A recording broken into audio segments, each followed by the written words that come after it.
MP আনার হত্যার আসামি সিয়াম হোসেনকে নিয়ে বাগজোলা খালে তল্লাশি শুরু করেছে কলকাতা পুলিশ।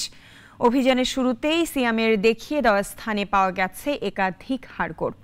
নিশ্চিত হতে নমুনা সংগ্রহ করেছে ফরেনসিক বিভাগ। কলকাতা প্রতিনিধি দীপক দেবনাথের প্রতিবেদন জানাচ্ছেন পিন্টু হাজং।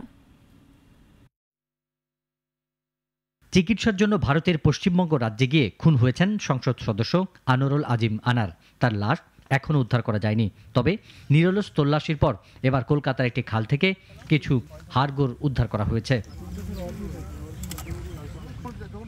আসামি সিয়ামকে জিজ্ঞাসাবাদের ভিত্তিতে অভিযান চালিয়ে বাগজোলা খাল থেকে এসব হাড়গোড় উদ্ধার করা হয়।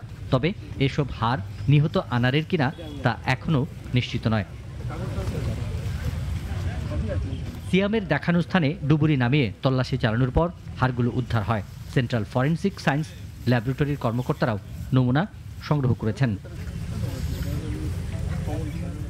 সংসদ সদস্য খুনের ঘটনায় ইতিমধ্যে পশ্চিমবঙ্গ থেকে গ্রেপ্তার হয়েছেন 2 বাংলাদেশি। তাদের একজন সিয়াম, অন্যজন জিহাদ হাওলাদার। শুক্রবার সিয়ামকে গ্রেপ্তার করা হয়।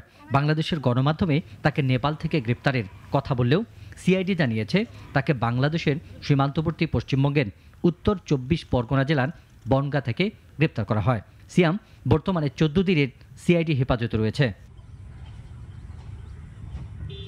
পিন্টু হাজং, নাগরিক। ওয়ালটন ফ্রিজ কিনে অনেকের মতো আপনিও হয়ে যেতে পারেন মিলেনিয়াল। সেরা পণ্যের সেরা অফার।